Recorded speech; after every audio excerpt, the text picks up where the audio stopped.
Good morning, everyone. This is Christine Beck from the Illinois Self-Advocacy Alliance.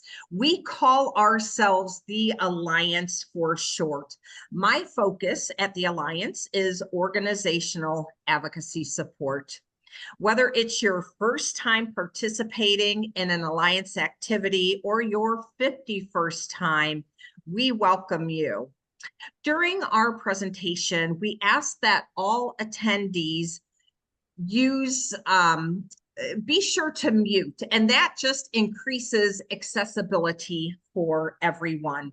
If you want to connect with the presenters or with the Alliance, use the chat box. You can also raise your hand if you want to speak. We will have time for questions and answers at the end of the presentation. Also, when we end the presentation, a 5-question survey will pop up on your screen. We ask that you consider completing the survey, as your feedback is important to making sure that we at the Alliance are providing what you want and need in the way you want and need it. This presentation is being recorded and will be placed on the Alliance's YouTube channel. If you haven't checked out our YouTube channel, be sure to check it out. We have more than 145 recorded presentations that are available 24 hours a day, 7 days a week, 365 days of the year. I will just share about some upcoming webinars. In August, our webinar will be on dignity in pay. That's some legislation that went through partially in the spring session and will be picked up again in the fall veto session. In September, we are having our monthly webinar, Advocacy Through Artwork, featuring the artists of Arts of Life in Chicago, Illinois. So for today's webinar, supported decision-making, or SDM, is an alternative to guardianship for adults with intellectual or developmental disabilities who need help in making decisions, just like all of us do. In February 2022, Illinois Governor Pritzker signed into law the Supported Decision-Making Act. This presentation will provide an overview of supported decision-making in Illinois, including key components of the recently enacted Supported Decision-Making Act, as well as examples of supported decision-making in practice. Presenters include Adam Weiser from the Alliance, Teresa Parks from the Illinois Guardianship and Advocacy Commission, and myself. With that, Adam, will you introduce why we are here? Let's learn about supported decision-making in Illinois. Today's presentation is brought to you by IGAC and Illinois Self-Advocacy Alliance. Hi, my name is Adam Weiser, and I am the project director of the Illinois Self-Advocacy Alliance. Good morning, everyone. My name is Teresa Parks. I am a parent of the young, handsome man you see in the picture with me, and I also work at the Illinois Guardianship and Advocacy Commission. And good morning again. I am Christine Beck. I work with Adam at the Illinois Self-Advocacy Alliance. I'm going to start out and give you a very brief overview of the Illinois Guardianship and Advocacy Commission. It was our agency that initiated the legislative proposal that became the Supported Decision-Making Act. And we just want to take this opportunity to share our services with you in case you ever have a need or have questions. We are a state agency. We have offices across the state of Illinois as designated on the by the stars on the map that you see here, and all of our programs support people with disabilities.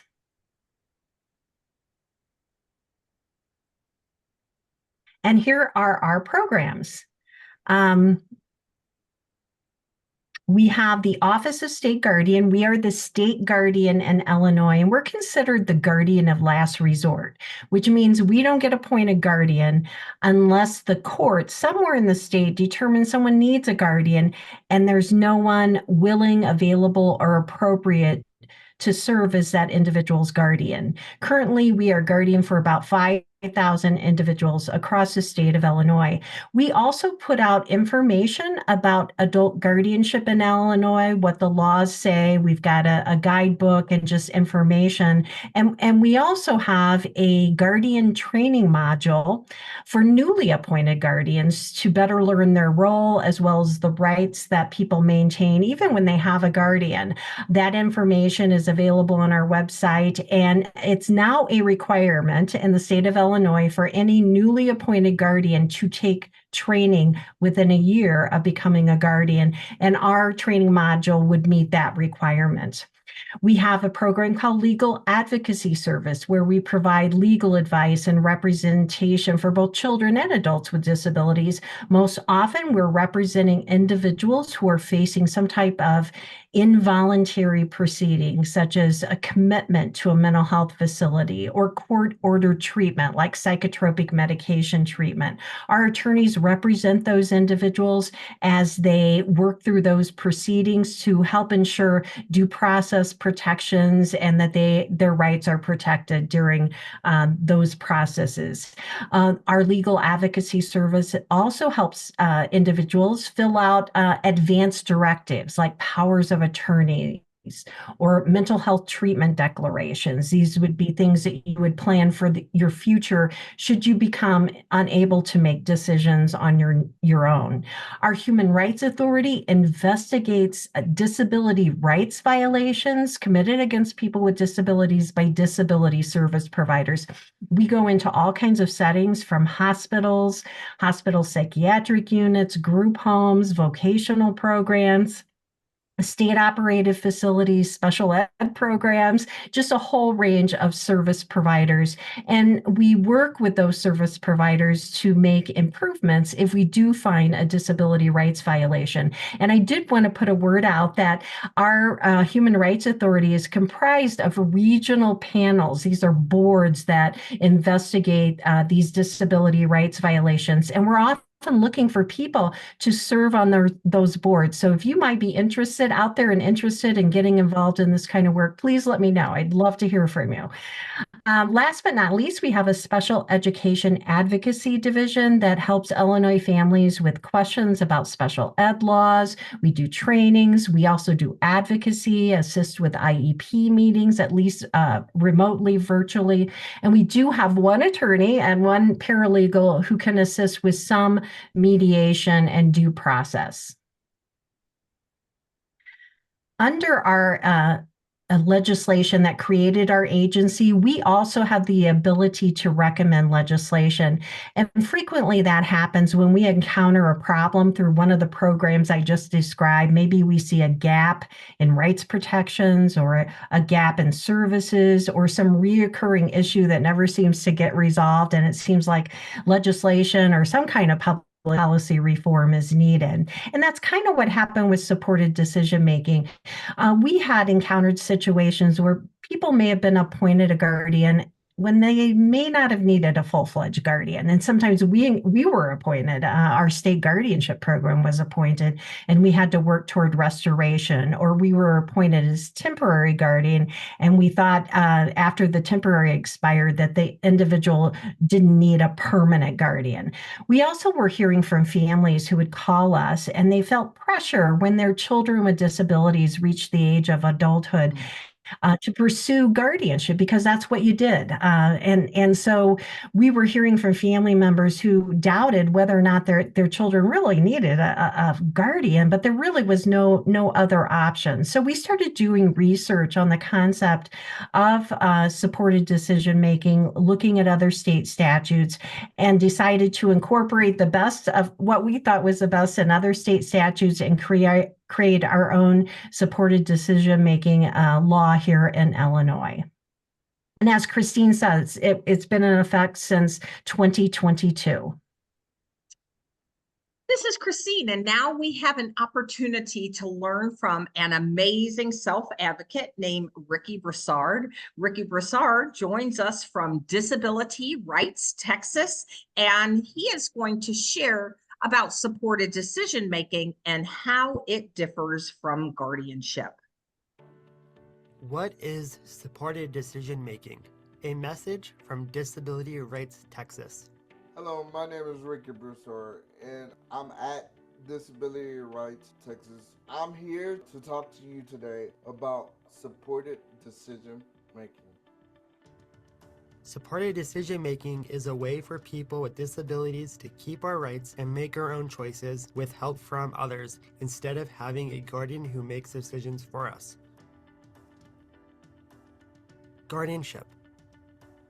People say guardians make it easier, but once you have a guardian, that guardian has control over you. A guardian is decided by a judge, and you do not have control over any important decisions that need to be made. It shouldn't be that way because it's about the individual's life. It's not about their life.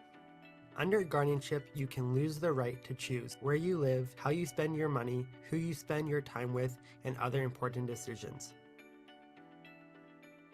Supported decision-making. Supported decision making, it's all about the individual. It helps us make the right decision for ourselves in our life. If you need help making decisions, choose someone that you trust. It doesn't have to be a family member. It could be somebody at school you trust or somebody at work you trust. After you choose somebody to support you, you tell them what you need support on and how they can help you.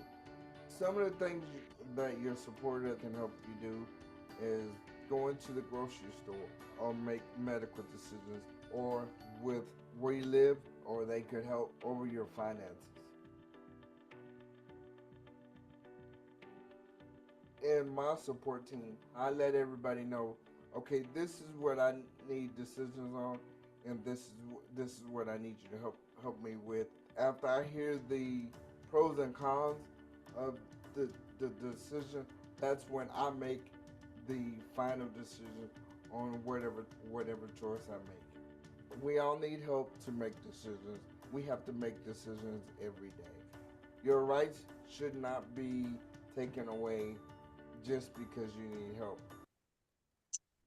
Again, thanks to Ricky Broussard from Disability Rights Texas, who shared with us about supported decision-making and how it differs from guardianship. So let's get into supported decision-making in Illinois. According to our Supported Decision-Making Act here in Illinois, it begins with an overall stated purpose of supported decision-making. And it says supported decision-making is really to recognize a less restrictive alternative for adults with intellectual or developmental disabilities who need assistance with decisions regarding daily living. So a couple of key words I want to point out here. This only applies to adults age 18 and older, and only at this time to adults with intellectual or developmental disabilities. And it's intended to be that support system like we all have at times when we need help with making a decision, but the Act provides people with disabilities some structure as well as some protections. The Act has several components, and we're going to go over, I think, most of these. It begins with some guiding principles. We saw this in other state statutes, and we thought it was important to bring those principles to Illinois because sometimes people forget that people with disabilities are adults and they have a right to make decisions, including presuming that they do have capacity to make those decisions. The Act also talks about what a supporter can and cannot do. Within the actual law, there's a model supported decision-making agreement that is supposed to be substantially followed. And we also talk about ways in which a supporter can access information through forms called releases of information. The Act includes ways to end a supported decision-making arrangement or agreement, and includes resources for reporting abuse, neglect, and exploitation should someone have concerns about the supporter relationship with the person with disabilities. I'll just give a general description of how a supported decision-making agreement comes into being. So an adult age 18 or over with an intellectual or developmental disability, that person is called the principal. That person identifies a trusted supporter, could be a relative or a friend. We're going to go over who supporters can be. They identify a supporter to assist with certain areas of life, and they get to decide what those areas of life are. They can include medical, financial, living arrangements, work and employment. The supporter arrangements are put into a written document called a supported decision-making agreement. And both the supporter and the principal must sign that document in front of two witnesses. And the supporter then helps the principal with the decisions in the identified areas of support, and only the identified areas of support. The principal always makes the final decision and can act independent of that supported decision-making agreement if they choose. So for example, the principal could have a supporter that they identify to help with work and employment. But maybe the principal decides, I'm not even going to ask the supporter about work and employment choices and decisions. I'm going to do it all myself. And that is absolutely fine. So, Adam, can you tell us about some of the guiding principles of this important act? All adults should be able to live in a manner of one's own choosing.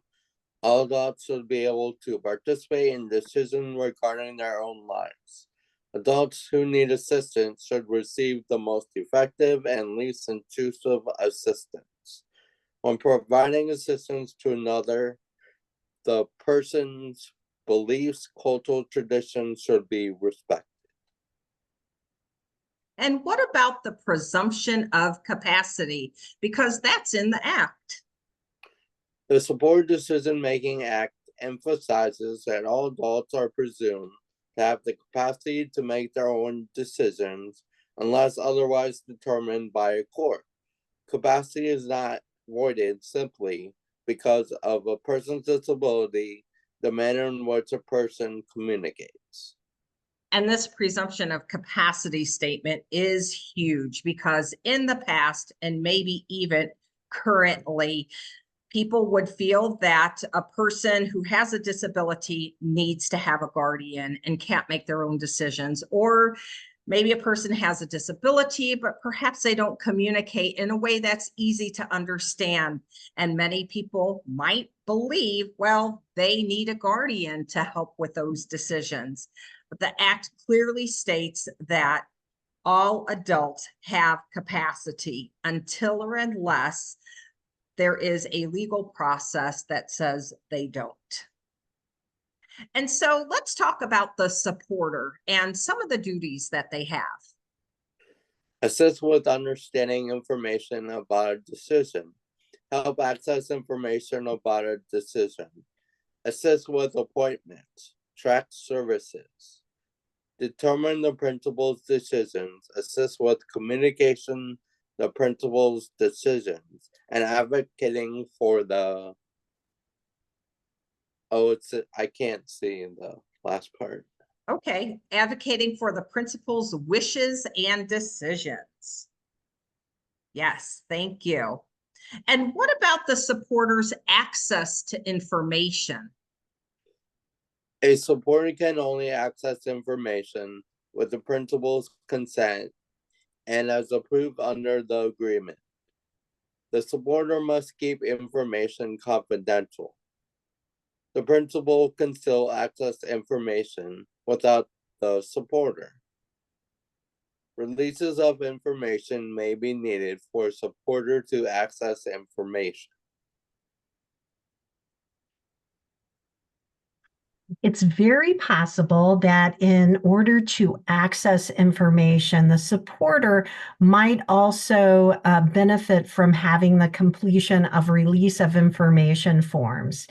In fact, many service providers have a release of information form that they would want the person with disabilities, the principal, to sign before they share information with a supporter. This is just an extra step to protect the confidentiality of the person with disabilities. That release of information form should list the very specific things, the types of information that a supporter can access, such as medical records or financial records or school records. And the release of information form itself is signed by the principal, the person with disabilities, and it's witnessed by another adult. And we recommend that someone other than the supporter serve as the witness on the release of information form. Our agency has created 2 sample release forms that can be downloaded and printed and used. But again, an agency might have their own release form as well. We created 2, one for school records because they have some specific requirements, and then a separate release form for anything else, medical, financial, and so on. We've talked about what supporters can do. It's very important to understand what supporters cannot do. They cannot exert undue influence or force a principal to make a certain decision. The decisions always rest with the principal. They can't make a decision for the principal. They cannot access information about the principal unless authorized to by the principal or the agreement. And that's where those releases of information can come in. They cannot access information unrelated to an identified area of support. So again, in the case of a person who has a supporter for work and employment issues, that supporter could not access information about medical or about finances, only about work and employment. Supporters cannot be paid for being a supporter, and they cannot work for the principal unless they are family. We're going to talk about that a little bit more. Supporters also cannot be a current teacher involved in the principal's education. So at the age of 18, people with intellectual and developmental disabilities can choose to enter into a supported decision-making agreement, and they may still be in school. If they are, a current teacher involved in their education cannot be that supporter. They also cannot be a person who is an employee or an employer of the principal unless it is an immediate family member. A supporter cannot be a person providing paid support services unless they're an immediate family member. And we know that there are instances that immediate family members, mom or dad, are being paid to provide home and community-based support services. Supporters cannot be a person who works for an agency financially responsible for the care of the principal. And supporters cannot be a person who's listed on the healthcare registry or a person who has a finding of abuse, neglect, or financial exploitation. Supporters cannot be a person who has a court order prohibiting contact with the principal. And a person who's been convicted of certain crimes cannot serve as a supporter. And those crimes include sex offense, aggravated assault, fraud, theft, forgery, and extortion. So the relationship between a supporter and a principal is one that's based on shared understanding and dignity and respect and empowerment and all the things we want, right, in a healthy relationship.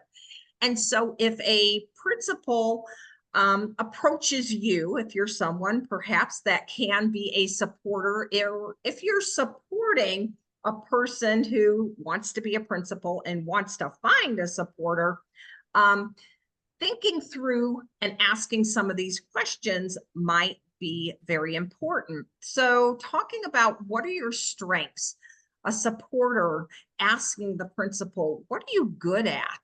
Also, what do you need? So what support is going to benefit you the most? Is it going to be that I can help you research things, or I have a background in accounting, so I can help with financial, or maybe I have a medical background, so I can help you with medical and health related decisions? What role do you want me or a potential supporter to play in decisions?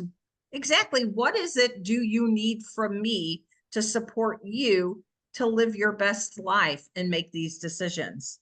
What things do you want me to do on your behalf? And really important, what things do you not want me to do? I don't want you to tell my mom anything. You know, I only want you to do this. Again, that relationship between a principal and the supporter needs to be one of equity and empowerment and dignity and trust, and also respect. There also should be ways in which the supporter involves the principal. And please keep in mind that the principal, the person with disabilities, is the driving force in this relationship. So if the supporter is helping the principal, they should always make sure that the principal knows exactly what they're doing, what the supporter is doing on the principal's behalf. They should report back to the principal regularly. If they obtain information to help with a decision, that supporter should review that information directly with the principal.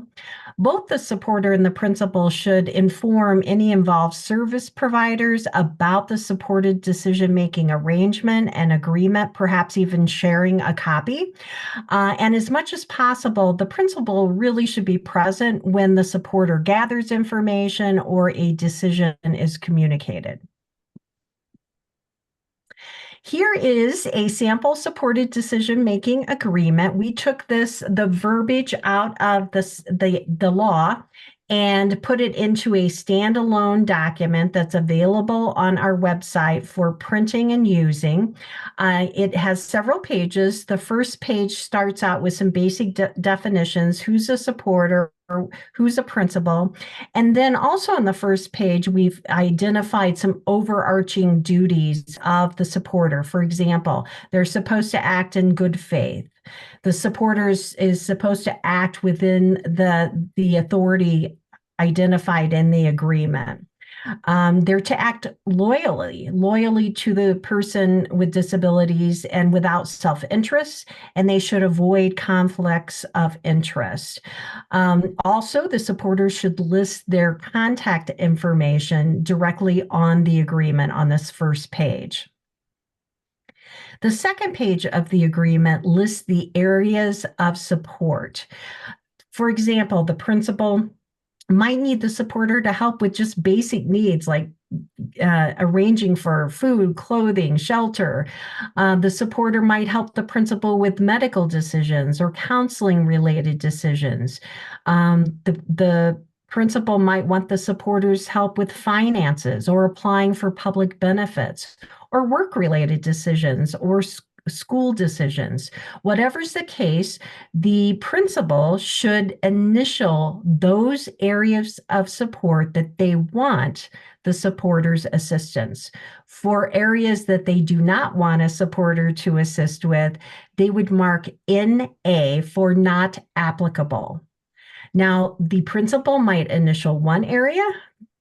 They might initial a couple of areas of support. They might initial all the areas if they feel like they want the supporter's assistance in those areas. The second part of page 2, first of all, reminds whoever would receive this agreement that the supporter does not make decisions for the principal.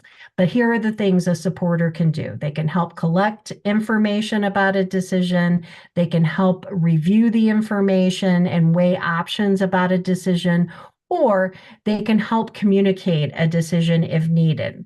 The last part of page 2 lists the kinds of information that a supporter might be able to access as approved by the principal. But again, a separate release of information form might be required as well. The agreement itself might not suffice. And then the last page of the agreement is the signature page. This is where the principal signs it, as well as the adult supporter, and they sign it in front of 2 other adult witnesses. And the witnesses cannot be the supporter or the principal. The last part of this page includes information about abuse, neglect, exploitation reporters. Should someone get a copy of this agreement and have concerns about the relationship between the supporter and the principal. We believe that the Act contains some safeguards to protect the interests, the decisions, the preferences of the principal, and hopefully to protect against abuse, neglect, and exploitation. For example, the legislation, the law, emphasizes that the principal makes all the final decisions. The supporter is only there to assist and provide support. They do not make the decisions for the principal. Also, the agreement itself documents exactly what the supporter can work on.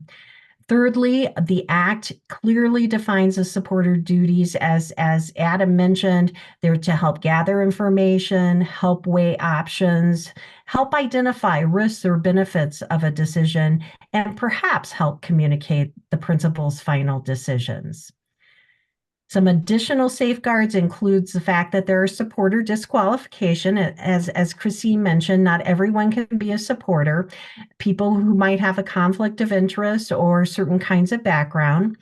And the fact that we've included abuse reporting mechanisms, not only in the Act, but also in the actual agreement. And then another protection is the fact that the principal can end the supported decision-making arrangement at any time. Unlike legal guardianship, the supporter, or not the supporter, the principal can end that agreement at any time. The supporter can also end it. I'll get to that in a moment. So the ways a principal can end the agreement is simply tear up the agreement. It is no longer in force and valid. They could ask somebody else to tear up the agreement in front of them. Perhaps it's someone who is not able to tear it up themselves. So they ask somebody else, hey, could you tear this up? But I need to see you do it. The principal can also sign and date a written statement that they are ending the agreement. The principal can say in front of 2 people who would serve as witnesses that they want to end the agreement, and they don't even have to say why. They just have to say, I want to end this agreement.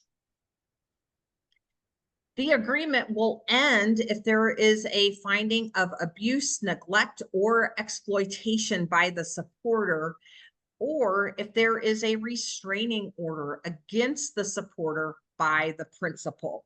So those are the ways that the principal has the right and the authority and the power to end that agreement.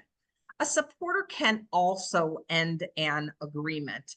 And while there isn't anything specific in the Act that gives any time frames, we really recommend that a supporter who is wanting to end the agreement give the principal a 2-week notice. And that 2-week notice serves a couple of different purposes. The first, perhaps the supporter thinks things through and says, you know what?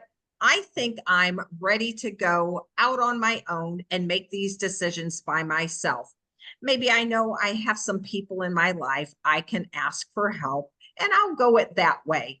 Or the principal could say, I really think that I need a supporter to help me in this particular area that the one supporter is wanting to end.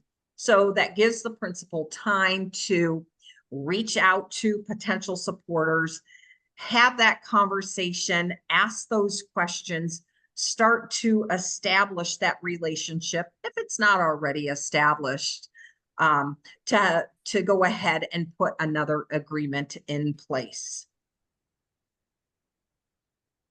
Our agency has made available a number of resources on supported decision-making that can be found on our agency website. We have a basic brochure that describes supported decision-making. With the help of the Alliance, we have a training webinar. Well, it's actually a PowerPoint training for persons with disabilities. We have similar training for supporters. We've created fact sheets, frequently asked questions. We have that model supported decision-making agreement available on the website, as well as those sample releases of information. I've included here a link to our supported decision-making page, as well as a link to another resource. There is actually a National Center for Supported Decision-Making. And that's all the information. And we do have, this may be updated with some information in other languages, but I know that we have the brochure available in Spanish. Support decision-making in action. So we've learned about supported decision-making, and now we have an opportunity to see it in action. You are going to meet Will McMillan, a self-advocate from Tennessee who uses supported decision-making in his life. Supported decision making is that you are making decisions, but you also are actually getting help from other people. One of the most important things about being human is feeling that you have control over your life and that you understand and feel good about what decisions you're making. Decisions I would make on my own would be deciding what I want to eat, and also check my mail when I need to, check in with friends, my parents, and my siblings. We all use supported decision making. Every time you ask for advice from a friend, family member, you may ask advice from a professional when you're making a medical decision. Some decisions I need help with. Who do I ask that help me make decisions on my own? Would be my peers, my parents, and friends in the community. I look for people that I trust and care about me. Some of the decisions I like to get help with would be definitely medical decisions. Sometimes you may not know what they are, and that there's always good people that can help. My mom helps me make decisions on talking to my doctor. She helps explain what's going on. Making decisions to live on my own is important. I prepare for myself for work. I have my clothes that I can lay out on my bed, and then I make that decision on my own to do that. I might make mistakes, but I learn to pick myself up and keep going. My mistake would be drinking too much caffeine. I had to learn to cut back. I'm learning how to cook. So I get to find my own recipes. I find my own meals, or I actually have meals that are left over from dinners or lunch. It feels great that I can live on my own and have my freedom. Whether we have a disability or not, very well-intentioned supporters can sometimes make decisions about our life or try to really influence decisions about our life. It's your life. When I make a tough decision, it would be something that might be hard and a challenge, but I'm up to the challenge.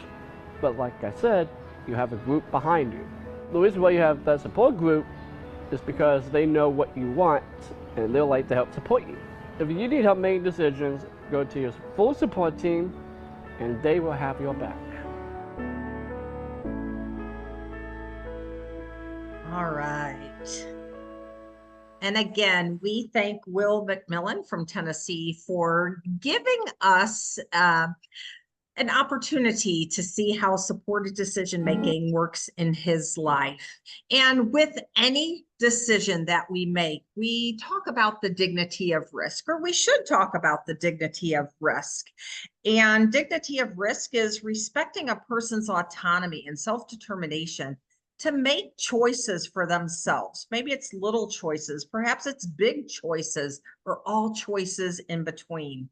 It's about giving people place and space to take risks that go along with ordinary life, which are necessary for personal growth and development. It's also about providing support based on a person's interests, abilities, and needs. Overall, we know that mistakes equal experience. And you heard Will say it. I learn from my mistakes. I pick myself up and I keep on going. And sometimes it is interesting that we, as perhaps professionals or staff, we make mistakes all the time. But when it comes to people that we support, we don't often allow them to make mistakes, or we let the mistakes that they made in the past guide the future of what they're able to do, instead of let's really learn from these mistakes. So Adam, would you share 10 tips for supported decision making?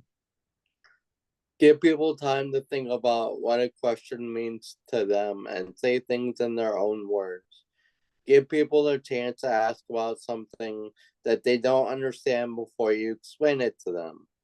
Make sure all facilitators know their roles and give each other time to do their parts. Be prepared to do role play to help explain things.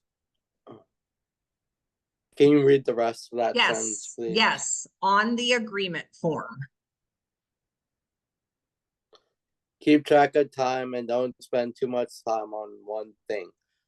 Focus on support for deciding things, not for doing things. Spend more time talking about who could be good supporters and what supporters look like. Make sure people talk about the support. Can you read the rest, please? Yes, make sure people talk about the support that they want in the future, not just the support they are getting now. Talk about how the person will use the agreement in their lives. Try to educate them about other ways they could use it too. Share examples from your own life about the hard decisions you made with support. And these top 10 tips for supported decision making come from a document called Supported Decision Making, a Self-Advocate's 10 Commandments for Community Members. It was done by self-advocate Chester Finn, who was a Social Connectedness Fellow in 2021.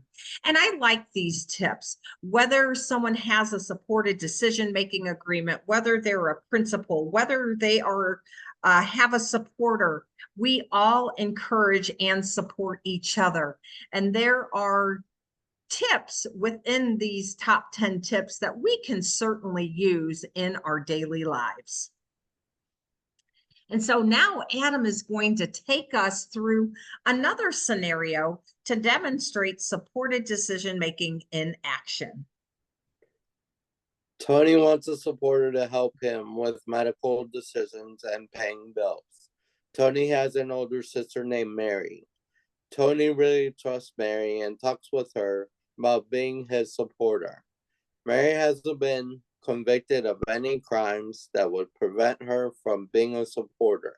Mary agrees to be Tony's supporter. Tony fills out the support decision-making agreement. He initials medical and financial assistance for his areas of support. Tony and Mary sign the agreement, and their mom and dad signs the agreement as the witnesses. Tony has a doctor's appointment. The doctor wants Tony to change medicine. Tony tells the doctor he wants to talk to his supporter first. Tony signs a release of information so that Mary can look at his medical records to help him get information. Mary helps Tony learn about the new medication. Mary also helps Tony write a list of questions to ask the doctor. Tony will decide if he wants to take the new medication. After a few years, Tony learns how to take care of his medications and pay his bills without Mary's help. Tony decides he wants to end the agreement. Tony thanks his sister Mary for helping him learn about his medical and financial needs. Tony tears up the agreement. So what do we want folks to remember about supported decision-making? The goal of supported decision-making is to recognize a less restrictive alternative for adults with intellectual or developmental disabilities who need assistance with decisions regarding daily living. The SDM Act emphasizes that all adults are presumed to have the capacity to make their own decisions unless otherwise determined by a court. Can you read the last one for me, please? I can. Thank you for asking, Adam. Capacity is not voided simply because of a person's disability or the manner in which they communicate. I'm going to go over just a few frequently asked questions that have come up as we've been rolling out the concept of supported decision making. One question that we hear frequently about is whether or not we have to use the exact same form found in the actual act. And that the law does not really require the use of that exact form, but any form used should substantially follow the one that's in the act. And this is very similar to language and sample forms we see in like the Power of Attorney Act. And we saw that many other states with supported decision-making acts use some kind of incorporate a sample form. So we decided to as well. Another question is whether or not the supported decision-making agreement form, does it have to be notarized? We actually had that in the original version of the act, but we heard from disability advocates who said, you know, it's not easy for us to track down a notary. So we decided to remove it and replace it with the two witness signatures, and neither the supporter or the principal can serve as the witnesses. I would note I have heard from a couple of families who've gone ahead and gotten it notarized anyway, but it's not a requirement. Another question is whether or not a physician has to evaluate a person in terms of whether or not they can enter into a supported decision-making arrangement. There is no such requirement. This is much less formal. It doesn't go before a court. It doesn't require the involvement of a physician. Now, if we were talking about guardianship, yes, guardianship requires a physician's statement, also requires a court to review and make the final determination about guardianship. Another question is whether or not a person can have more than one supporter or more than one agreement. There's nothing in the act that would prevent a principal from having more than one agreement or supporter. Maybe the principal has a relative, and I think Chrissy may have mentioned this, that's good with finances.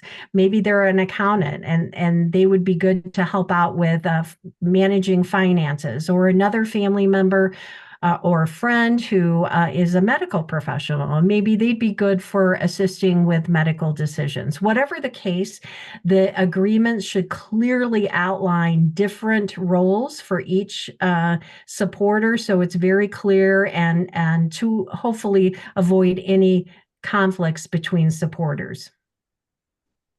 Goodness, I'm not sure if everybody heard that, but there was quite the lightning and then clap of thunder where I am. Another question that has come up, is there a way to identify a backup supporter? We have seen these with powers of attorney where maybe the initial person identified to provide support can't do it. Maybe they've had some health issues or they just can't do it at a certain time. There's nothing in the act that would prevent a principal from adding an addendum, which would be an extra sheet of paper at the end of the agreement that clearly documents, now, if my supporter cannot act on my behalf, here is my backup supporter. Here is contact information for our agency. If you have any questions about adult guardianship, about disability rights, about legal advocacy, or supported decision making, here is a toll-free intake number you can call, as well as information on our website link. And of course, you can always reach out to me directly. And here's my email address. And I'd like to say thank you from the Alliance and also share that universal design support for the development of this presentation was provided by the Alliance. We have a website if you want to visit us there. We have an email address if you want to connect with us, and feel free to find us and like us on Facebook and on YouTube. Oh, I'm not sure. I did have, let me stop sharing.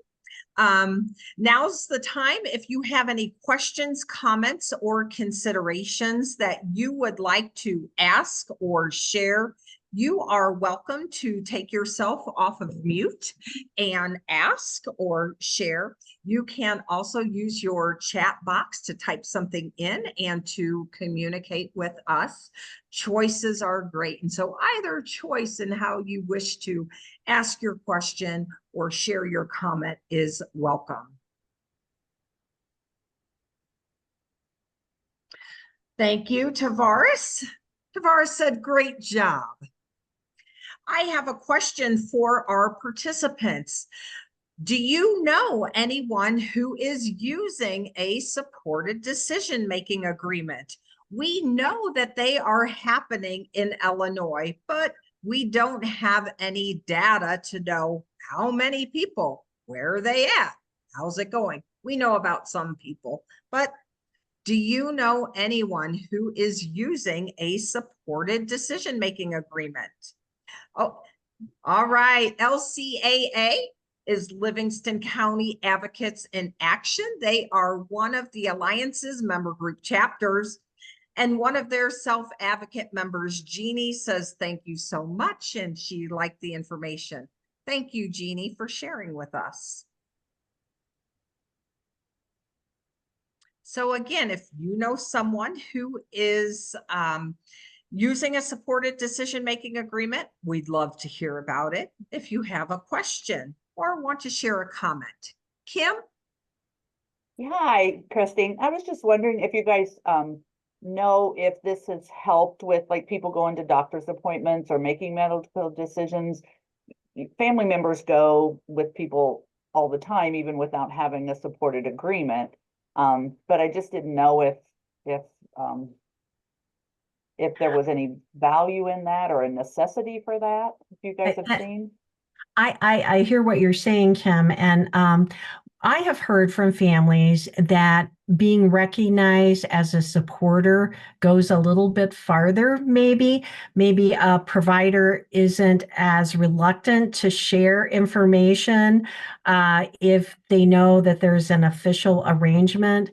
An example given to me not that long ago was a person who had some medical claims and reaching out to the insurance company, and the insurance company recognized the supporter in that role.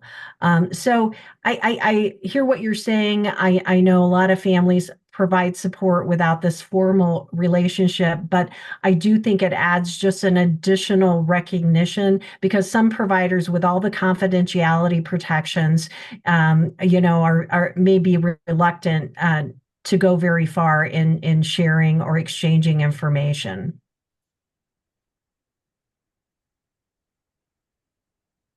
I've also heard another example talking about an example of supported decision-making in practice. I heard from a family, and this was right when the act became effective, and they were facing an individual with intellectual and developmental disabilities was facing a guardianship hearing.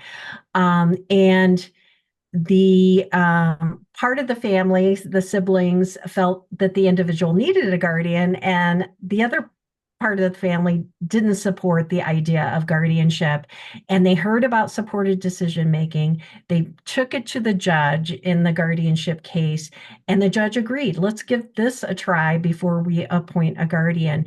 And we're hoping to expand supported decision making to make that a requirement before a guardianship appointment. Look, is there anything less restrictive than a guardianship that could come into play?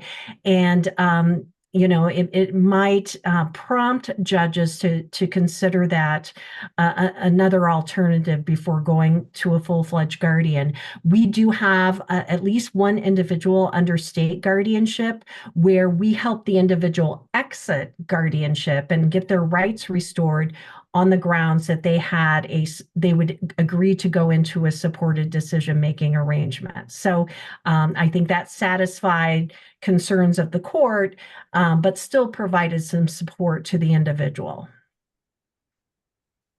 And then I would assume there's probably no conflict between if somebody has a power of attorney over healthcare, but yet they want a supporter for their finances. We've had some we've had some interesting discussions about that. Typically, a power of attorney is for one's future when they lack the capacity. So you could have a supported decision-making arrangement in the present, and then also have a power of attorney in place for the future. Now, there are some powers of attorney that take effect immediately. So if that were the case, I think that whatever the power of attorney covered would have to be separate or different from what the supported decision-making agreement would cover.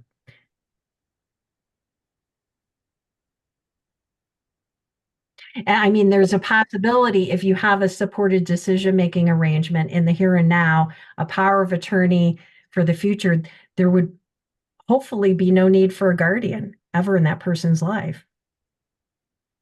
So I guess even if it was the same, if my sister was my power of attorney over healthcare, if I was not able to make decisions on my own, if I was in a coma, whatever, but I wanted a friend to go with me to my doctor's appointments as my supporter and not my sister. I guess you could have what you're saying.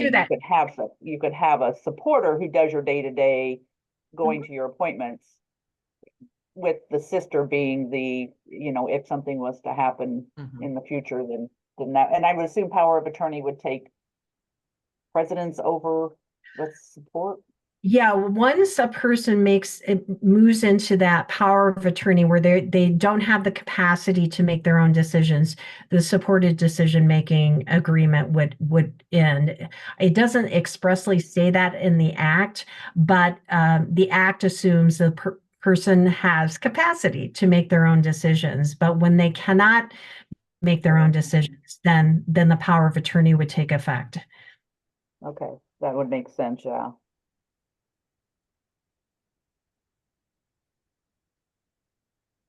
Thank you for all the information. Oh yeah, great questions. Yeah, thank you, Kim, for those amazing questions. I also want to share a couple comments that we received in the chat box from Janice. I really like the component that the individual or the supporter can end the supported decision-making agreement at any time quite easily. Yes, you don't have to involve the legal system or a judge for that.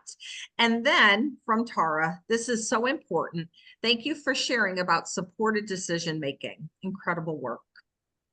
Thanks, Tara.